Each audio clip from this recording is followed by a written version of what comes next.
This is Dr. Chad Duplantis, and as promised, I'm trying to publish a lot of YouTube videos. I have a really good friend, Carrie from Jameson Management, with me today. And Carrie, how long have you been doing this for? Well, so Jameson's been a business and hygiene coaching firm for 30 years this year. This year's our 30th anniversary as a company, and I've been with the business for 20 and in my 8th year of ownership. So it was Awesome. founded by my folks, John and Kathy Jameson. My father's a retired dentist. So everything that we teach and have taught over the years is founded in the trenches. So yeah. Awesome. And, I was on a Zoom call a couple weeks ago with you, and both of your parents were on. I've known of your family for years. Your parents are awesome people. Your husband is also involved in the business. Yes. He is an awesome man, and you've got 2 great kids. Yeah. But, we are in unprecedented times right now. And so what I would really like to do is that, you and I have had a lot of fun with some Zoom meetings and some Facebook Lives over the years that we've known each other. But I'm going to put you on the spot, and I'm going to ask you one question. And hopefully the dentists that are looking at this are thinking about what it's going to look like when they open back up. I was going to ask it as, what is one piece of advice? But what I'm going to ask you is, what kind of advice would you give a dentist going back into the workforce? In Texas, it's going to be May 11th. We just talked Oklahoma, it's going to be May 1st. Whenever that may be, what's the one piece of advice to either get ready for or right when you get your feet running in the practice? Yeah, so I love that question, and it's hard to narrow it down to one thing. So what my advice is going to be, remember, you have to have your mind in a couple of different places, doctors, because I think where we're tending to go back in is, number one, stability. Obviously, that's where our life has been for the last several weeks. And then we're thinking about those clinical elements. That all falls down into processes and systems that are going to have to shift and change in your practice. And that all is going to take you prioritizing, going through the patient's journey and prioritizing and shifting and adjusting what that experience is going to look like for now. And really what we're all doing is we're making those decisions and shifting our plan based upon what we think reality is going to be like.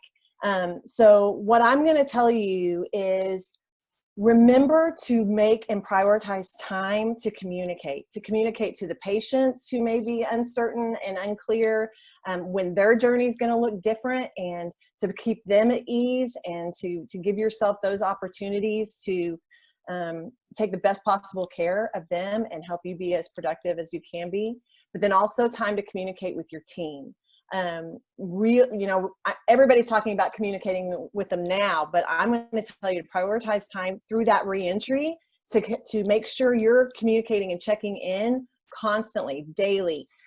How did this go? How are the appointments? Do we have enough time? Are we doing this? Do we need to do something differently? What went well? What needs attention?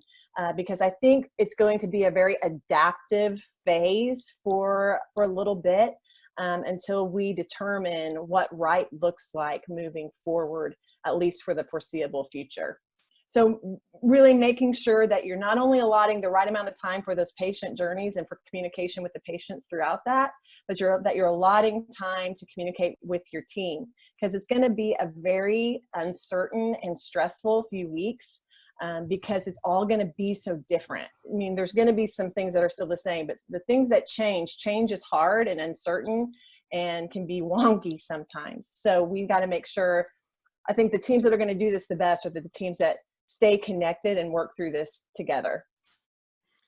And I think that, I know that you and I stress upon communication. So I love that was your message. And I think that it's huge. I couldn't agree more. And you did say that it's going to be a touchy few weeks. I think it's going to be a touchy few months. Maybe till the end of the year, things are going to look quite different for us. Yeah, and we don't know. We don't know what we don't know yet. That's absolutely right, and we can't And speculate. we can do the best we can with what we know, and then step into this with a really heightened awareness that this is going to take a different level of intensity of presence and focus for all of us, and that includes being really aware of how your team's doing.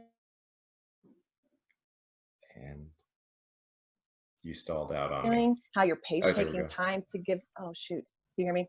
Yep, you're So good. making sure that you're really aware of what that you're aware of how your patients are doing, aware of how your team's doing, and giving them the opportunity to help you troubleshoot through the process. Because the people that are in the trenches with you are going to have insights and experiences throughout their day that's going to make a difference of you getting to a place where you can make the most of your days as quickly as possible.